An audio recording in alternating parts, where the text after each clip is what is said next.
Assalamualaikum warahmatullahi wabarakatuh.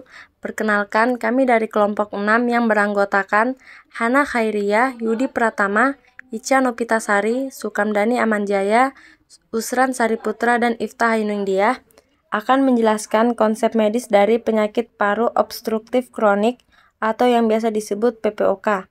Dimulai dari definisi. PPOK adalah suatu penyakit paru kronik yang ditandai oleh adanya hambatan aliran udara di saluran napas yang tidak sepenuhnya reversibel.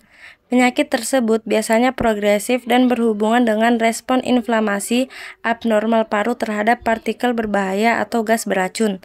Penyakit paru obstruktif kronik atau PPOK merupakan salah satu dari kelompok penyakit tidak menular yang telah menjadi masalah kesehatan masyarakat di Indonesia.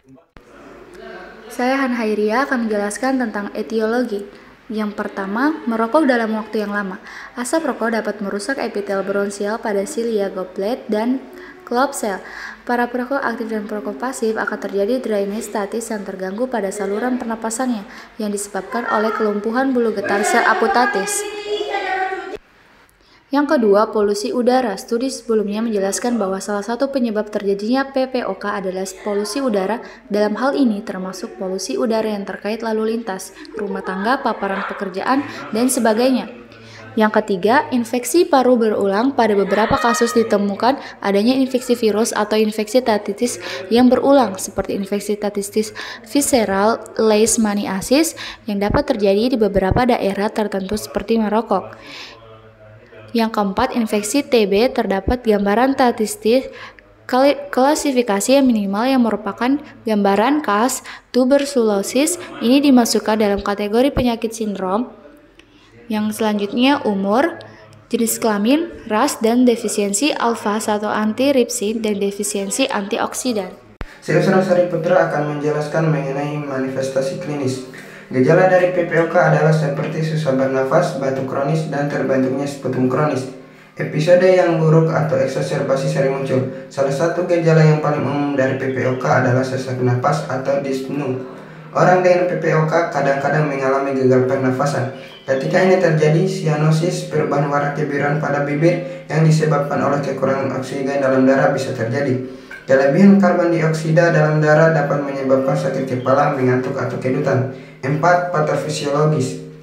PPOK terjadi karena pada bagian luar di saluran napas terjadi peningkatan formasi folikel limfoid yang menyebabkan penebalan pada saluran napas kecil, sehingga dapat terjadi restriksi pada jalan napas. Proses yang terjadi tersebut akan membuat lumen saluran napas mengecil dan berkurang akibat tertumpuknya eksudat inflamasi pada mukosa. Studi sebelumnya mengatakan bahwa terdapat kaitan antara epitel bronkus dengan molekul adesi, yaitu melalui ekspresi CD146. Sel epitel bronkus normal terhubung satu sama lain oleh molekul adesi sel, sehingga ketika molekul adesi ini tidak ada, yang pasti akan menyebabkan sel epitel terpisah dan luruh.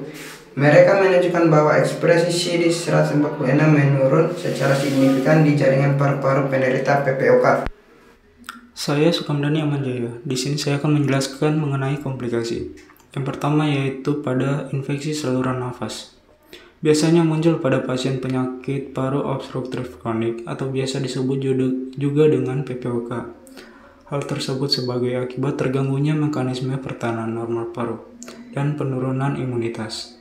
Oleh karena status pernapasan sudah terganggu, infeksi biasanya akan mengakibatkan gagal nafas akut dan harus segera mendapatkan perawatan di rumah sakit. Yang kedua yaitu pneumotoraks spontan. Pneumotoraks spontan dapat terjadi akibat pecahnya bel atau kantung udara dalam alveoli pada penderita emfisema. Pecahnya bel itu dapat menyebabkan pneumotoraks tertutup dan membutuhkan pemasangan selang dada atau chest tube untuk membantu paru mengembang kembali. Yang ketiga yaitu dyspnea. Seperti asma, bronkitis obstruktif kronis, dan emfisema dapat memburuk pada malam hari. Pasien sering mengeluh sesak nafas yang bahkan muncul saat tidur dan mengakibatkan pasien sering terbangun dan susah tidur kembali di waktu dini hari. Selama tidur terjadi penurunan tonus otot pernapasan sehingga menyebabkan hipoventilasi dan resistensi jalan nafas meningkat dan akhirnya pasien akan menjadi hipoksemia. Yang keempat, hipoksemia. Hipoksemia didefinisikan sebagai penurunan tingkat tekanan gas oksigen di dalam darah kurang dari 55 mmHg dengan nilai saturasi oksigen kurang dari 85%. Pada awalnya, pasien akan mengalami perubahan mood, penurunan konsentrasi, dan menjadi pelupa. Pada tahap lanjut, akan timbul gejala seperti cyanosis. Yang kelima, yaitu asidosis respirator. Asidosis respiratori timbul akibat peningkatan nilai tekanan oksigen dalam darah atau hiperkapnia. Tanda yang muncul antara lain yaitu nyeri kepala, fatigue, letargi, dizziness, dan tachypnea. Asidosis respiratori yang tidak ditangani dengan tepat dapat mengakibatkan dyspnea, psikosis, halusinasi, serta ketidaknormalan tingkah laku, bahkan koma. Hiperkapnia yang berlangsung lama atau kronik pada pasien penyakit paru obstruktif kronik atau biasa juga disebut dengan PPOK akan menyebabkan gangguan tidur, amnesia, perubahan tingkah laku, gangguan koordinasi, dan bahkan tremor. Dan terakhir yaitu cor pulmonale. Cor pulmonale atau biasa juga disebut pula dengan gagal jantung kanan merupakan keadaan terhadap hipertrofi dan dilatasi ventrikel kanan yang dapat terjadi akibat komplikasi sekunder karena penyakit pada struktur atau fungsi paru-paru atau sistem pembuluh darah. Keadaan ini bisa terjadi pada stadium akhir. Berbagai gangguan kronik yang menyebabkan paru-paru, pembuluh darah pulmoner, dinding dada, dan pusat kendali pernapasan cor pulmonale tidak terjadi pada gangguan yang berasal dari penyakit jantung kongenital atau pada gangguan yang mengenai jantung sebelah kiri. 6. Pemeriksaan penunjang. A. Chest X-ray merupakan pemeriksaan yang dapat dilakukan untuk menilai paru-paru, jantung, dan rongga dada. B. Uji valv paru dengan spirometri dan bronkodilator, berguna untuk menegakkan diagnosis, melihat perkembangan penyakit, dan menentukan prognosis pasien. C. TLC meningkat pada bronkitis berat dan biasanya pada asma, menurun pada penderita emfisema. D. Kapasitas inspirasi menurun pada penderita emfisema. E. ABGS menunjukkan proses penyakit kronis, seringkali PO2 menurun dan PCO2 normal meningkat. F. Bronkogram dapat menunjukkan dilatasi dari bronkus saat inspirasi, kolap bronkial pada tekanan ekspirasi, dan pembesaran kelenjar mukus. G. Pemeriksaan darah lengkap dapat menggambarkan adanya peningkatan hemoglobin dan peningkatan eosinofil. H. Kimia darah menganalisis keadaan alfa antipsin yang kemungkinannya berkurang pada emfisema primer. I. Sputum kultur pemeriksaan pada bakteriologi gram pada sputum pasien yang diperlukan untuk mengetahui adanya pola kuman dan untuk menentukan jenis antibiotik yang paling tepat. J. Pemeriksaan ECG yang difungsikan untuk mengetahui adanya komplikasi yang terjadi pada organ jantung yang ditandai oleh cor pulmonale atau hipertensi pulmonal.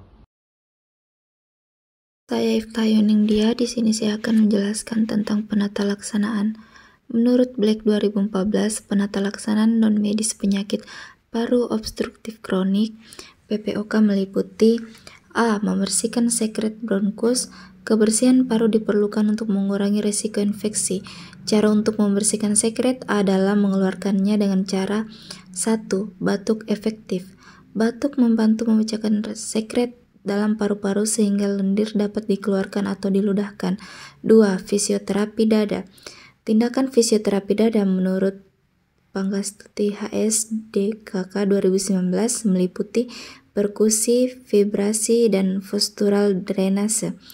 Tujuan dari intervensi ini adalah untuk membantu pasien bernafas lebih bebas dan membantu dalam pembersihan paru dari sekret yang menempel di saluran nafas. B. Bronkodilator. Bronkodilator merupakan pengobatan yang dapat meningkatkan VV dan atau mengubah variabel spirometri. Obat ini bekerja dengan mengubah tonus otot polos pada saluran pernafasan dan meningkatkan refleksi bronkodilasi pada aliran ekspirasi dibandingkan dengan mengubah elastisitas paru. C. Mendorong olahraga. Semua pasien penyakit paru obstruktif kronik (PPOK) mendapat keuntungan dengan program olahraga, yaitu meningkatkan toleransi tubuh terhadap aktivitas, menurunnya dyspnea dan kelelahan. D. Meningkatkan kesehatan secara umum. Cara lain adalah dengan memperbaiki pola hidup pasien penyakit paru obstruktif kronik (PPOK), yaitu dengan menghindari rokok, debu, dan bahan kimia akibat pekerjaan serta polusi udara. Itulah penjelasan kami mengenai konsep medis penyakit paru obstruktif kronik (PPOK).